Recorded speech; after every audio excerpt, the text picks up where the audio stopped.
So now today's topic is electron gain enthalpy.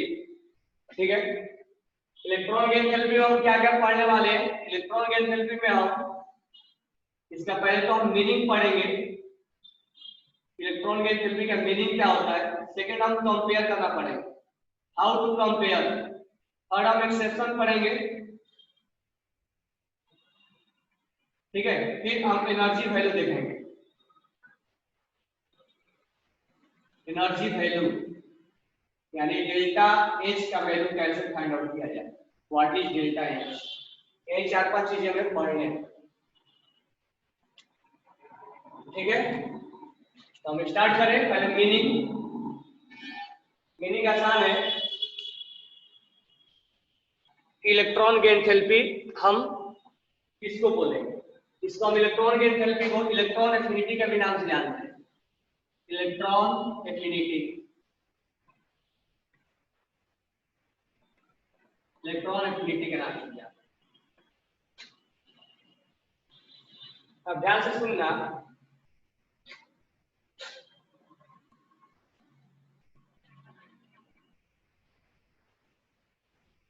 बिल्कुल next test में अच्छे perform करना है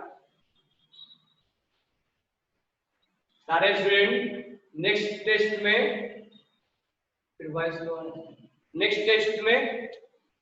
अच्छे परफॉर्म कर रहे हैं, ओके। तो पहला मीनिंग देखते हैं, मीनिंग क्या है इलेक्ट्रॉन गेन एंथैल्पी। अब बहुत सारे इलेक्ट्रॉन जो है ऑक्टेट कंप्लीट करने के लिए लॉस करते हैं, गेन करते हैं और शेयर करते हैं। तो अब मान लो कुछ ऐसे एलिमेंट्स हैं जो अपना ऑक्टेट कंप्लीट करने के लिए गेन करना चाहते हैं। सम एलिमेंट्स, कुछ ऐसे एलिमेंट्स हैं, सम एलिमेंट्स, कुछ ऐसे एलिमेंट्स हैं to complete their octet, to complete their octet. मैं अगर आपसे पूछूं कि कोई एलिमेंट अपना ऑक्टेट क्यों कंप्लीट करना चाहता है, तुम बोलोगे उसकी स्टेबिलिटी गेन करने के लिए, to gain the stability, to gain stability, to gain stability. Some elements to complete their octet, इसलिए ऑक्टेट कंप्लीट करना चाहते हैं टू गेन देयर स्टेबिलिटी। कुछ तो लूज करते हैं, कुछ गेन करते हैं, कुछ शेयर करते हैं। हम यहाँ लूज करने वाला बात करेंगे। To complete their octet it gain, sorry lose नहीं, इट गेन करने वाला, it gain electron, it gain electron. तो अपने ऑक्टेट कंप्लीट करने के लिए कुछ एलिमेंट जो है वो इलेक्ट्रॉन गेन करते हैं। जब गेन करते हैं उनमें स्टेबिलिटी आती है, और स्टेबिलिटी जब आती है उस केस में एनर्जी जो होता है, एनर्जी रिलीज हो जाता है। रिलीज होना मतलब सिस्टम से बाहर निकल जाता है। अभी समझा रहा हूं। अब रिलीज जो होता है उसी एनर्जी को हम बोलते हैं इलेक्ट्रॉन गेन एंथैल्पी।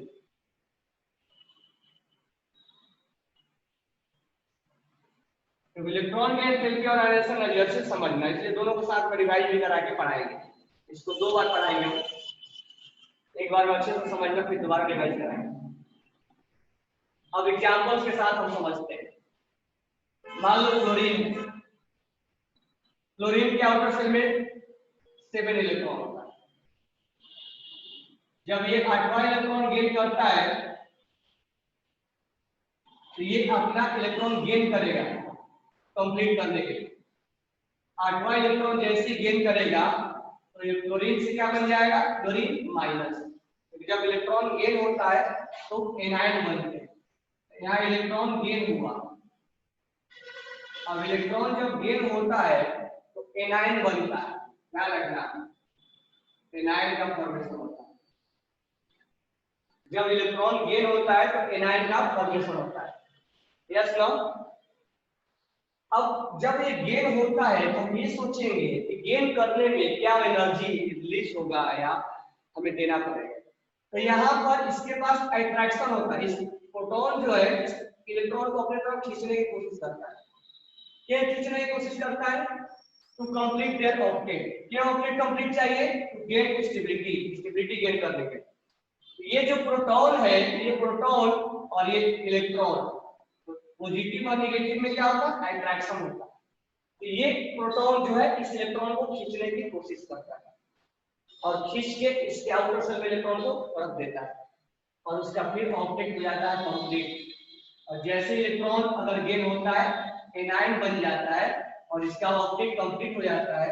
इस प्रोसेस के दौरान एनर्जी रिलीज होता है। इस प्रोसेस के दौरान एनर्जी क्या होता है? रिलीज होता है। ऐसा करने से ये देखा गया है कि एनर्जी रिलीज होता है, इससे एनर्जी बाहर निकल जाएगा। एनर्जी रिलीज होना है। मान लीजिए रूम है, एक रूम में हम लैब है या कंटेनर, हम क्लोरीन से इलेक्ट्रॉन गेन करवाए, किसी ने लूज किया होगा, दूसरे ने लूज किया होगा, हम बोले जो लूज वाला इलेक्ट्रॉन है तुम गेन करो। क्लोरीन गेन करना चाहता भी है, उसको ऑक्टेट कंप्लीट करो।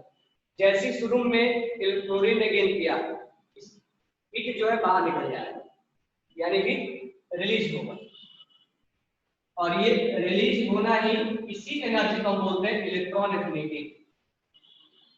इलेक्ट्रॉन एफिनिटी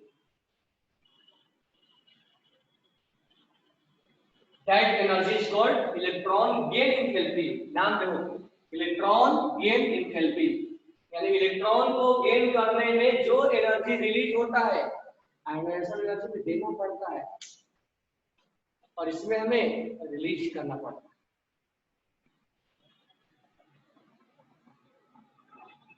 बराबर है क्या? ये इसका मीनिंग हुआ। तो मीनिंग को आप कैसे लिखेंगे? तो लिखो, some element to complete their octet, some element to complete their octet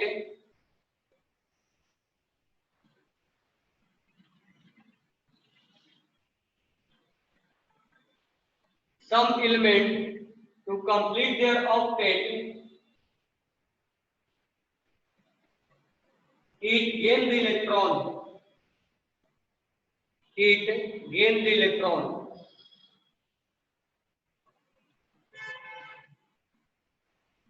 In this way energy will released. In this way energy will released.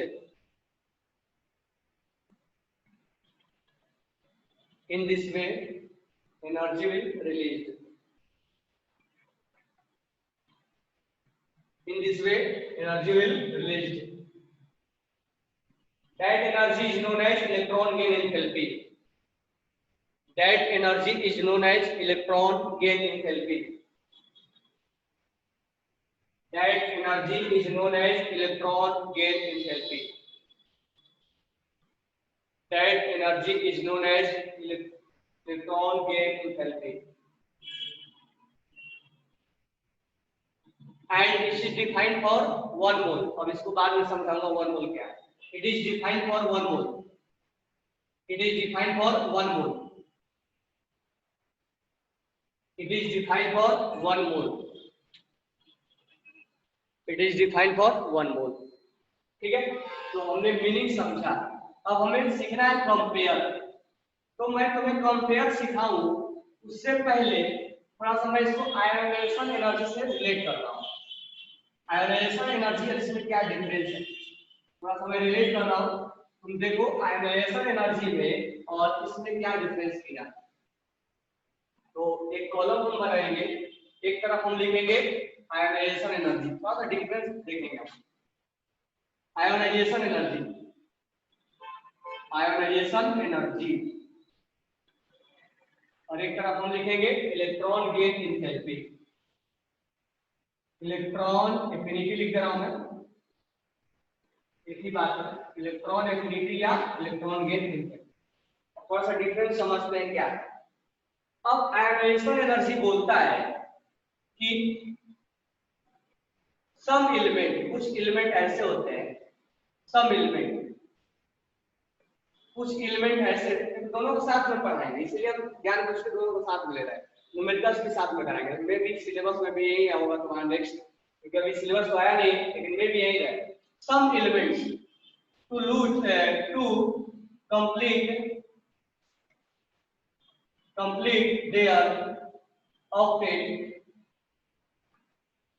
complete their octet, it lose their electron.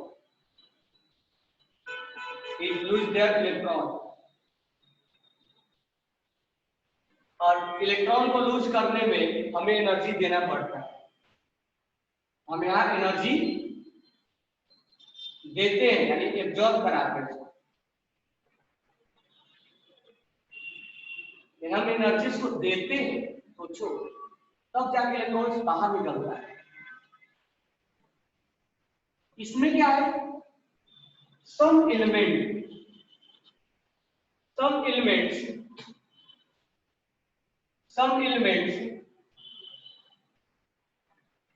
elements to complete their octet,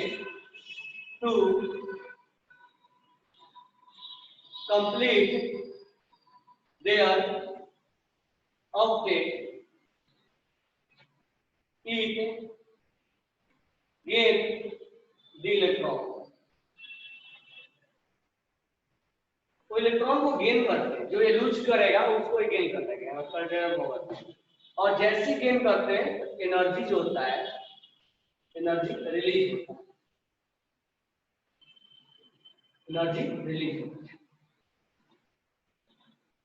ठीक है। इसका definition ये बोलता है।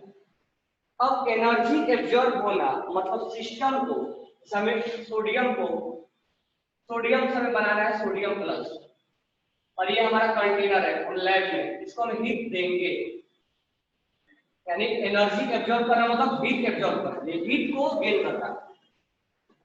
Heat is a form of energy, ये heat के form में energy absorb करता है। इसका मतलब एनर्जी अगर ये सिस्टम एब्जॉर्ब करेगा कि एंडोथर्मिक होगा। अब इस केस में अगर मान लो हमें क्लोरीन से Cl- बनाना है, जब इलेक्ट्रॉन गेन करेगा तो यहाँ एनर्जी रिलीज होता है, यानी हीट यहाँ रिलीज होता है। एनर्जी रिलीज होना मतलब हीट रिलीज होना। एनर्जी का मतलब लेना है हीट से, सब कुछ मीनिंग लेना है हीट से। हीट एब्जॉर्ब होना मतलब हीट हमने दिया और यहाँ हीट रिलीज हुआ, इसका मतलब ये हुआ एक्सोथर्मिक। तो आप पहले से जानते भी होंगे कि जब हीट देना पड़ता है तो हम एंडो बोलते हैं, जब रिलीज होता है तो हम एक्सो बोलते हैं, ठीक है। थोड़ा सा हम इसको और विशेष करके सीखेंगे। जब हम हीट रिलीज होगा उस हीट को हम डेल्टा एच से रिप्रेजेंट करेंगे। अब ये वर्ड है थर्मोडायनामिक्स का, लेकिन हम बोलते हैं इसको change in enthalpy.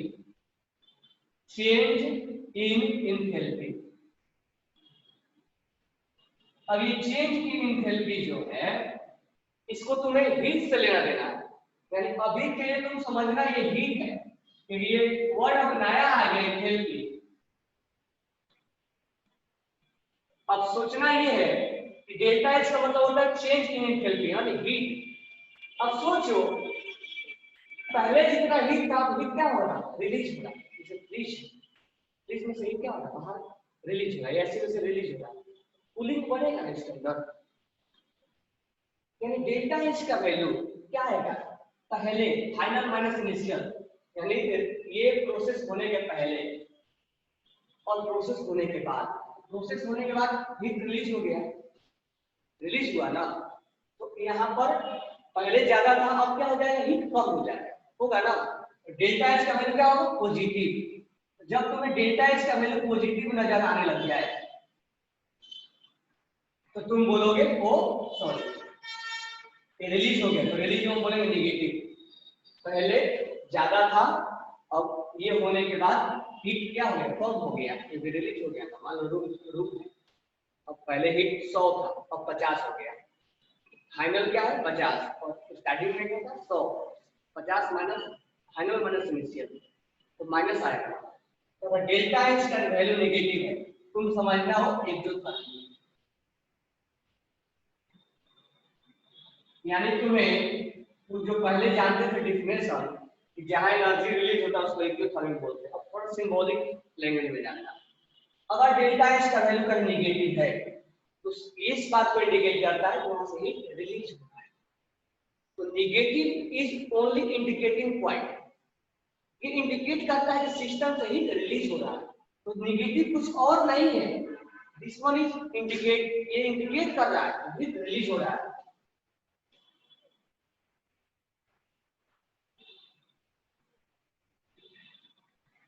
It will indicate that heat will release.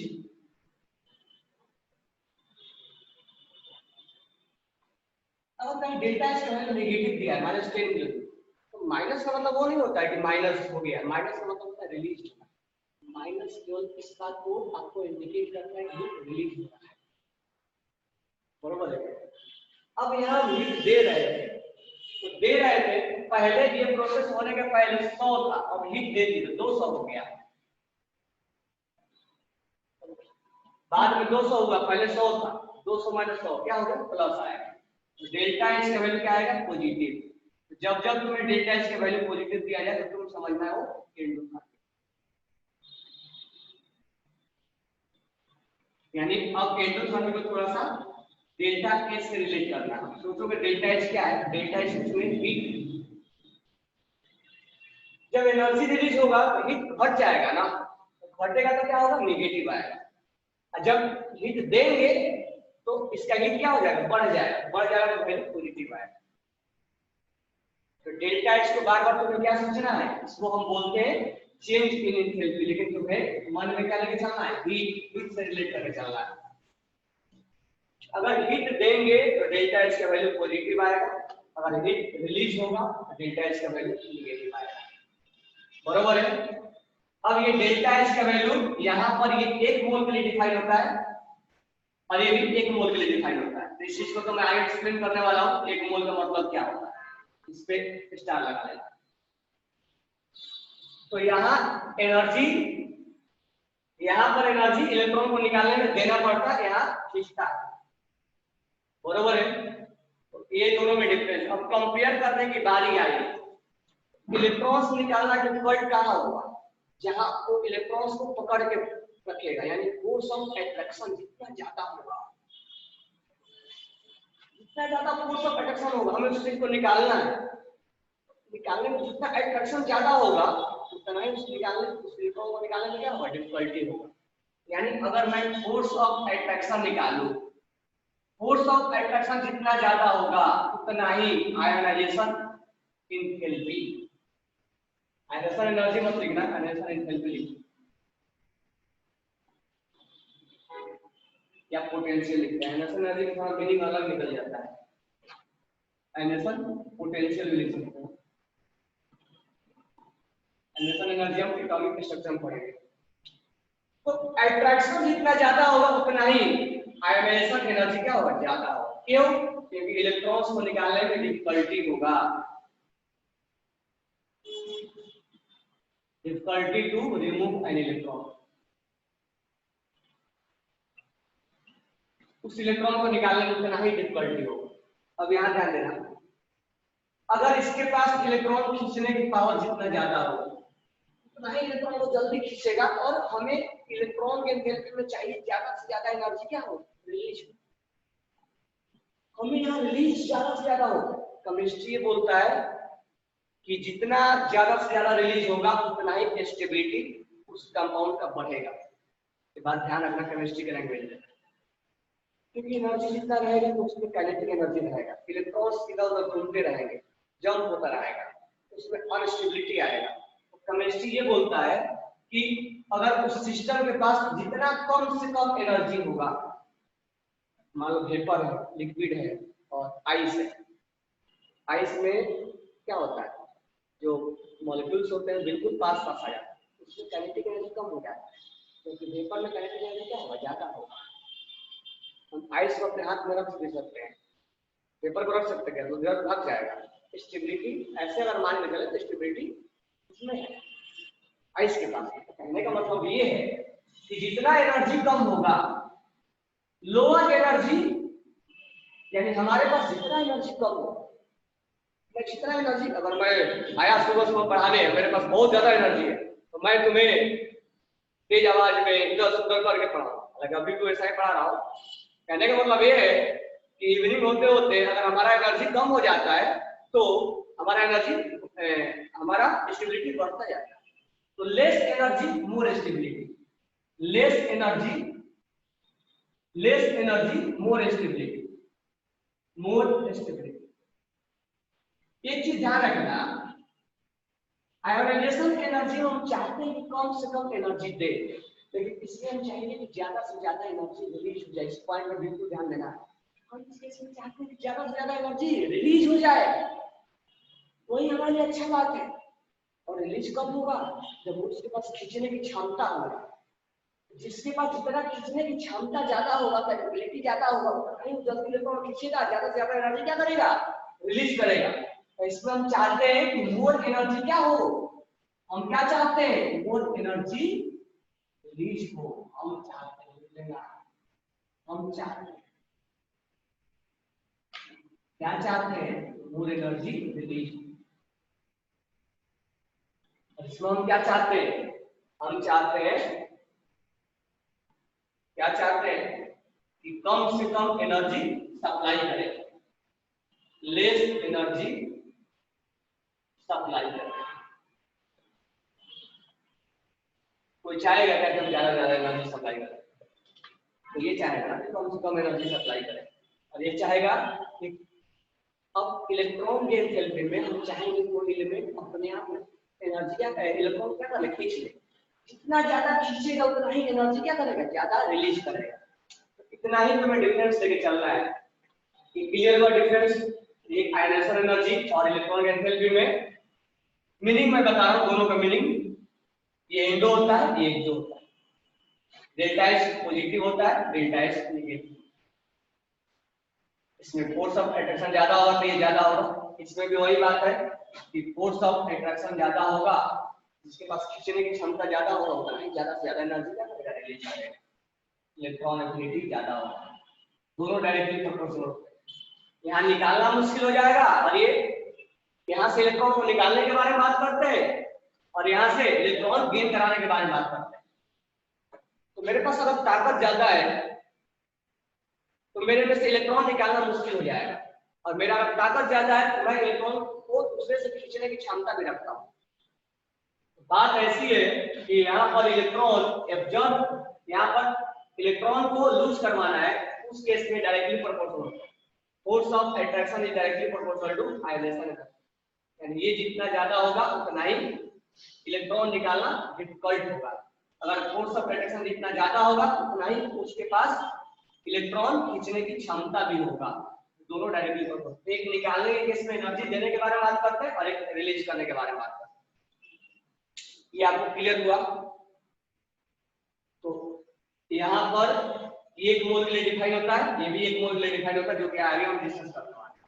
तो हम क्या चाहते हैं कि ज्यादा से ज्यादा क्या हो? एनर्जी रिलीज हो। और यहाँ ज्यादा से ज्यादा हम क्या चाहते हैं? कम से कम एनर्जी इसको दे। अगर हम कंपेयर कराना चाहें, अगर हमारा अगला टॉपिक है कंपेयर कराना, तो अगर हम कंपेयर कराना चाहें तो कंपेयर करने के लिए आपको दोनों में फोर्स ऑफ अट्रैक्शन निकालना पड़ेगा।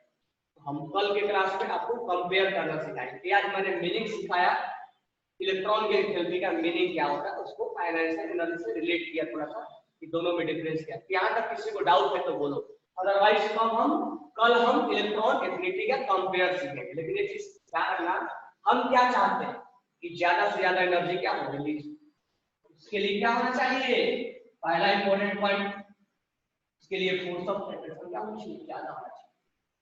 डेल्टा एस का वैल्यू नेगेटिव का मतलब क्या होता है? एक जो ये सारी चीजें थोड़ा रिवाइज करके कल आना, कल मैं कंपेयर करना सिखाऊंगा। इसमें किसी को डाउट है तो बोलो।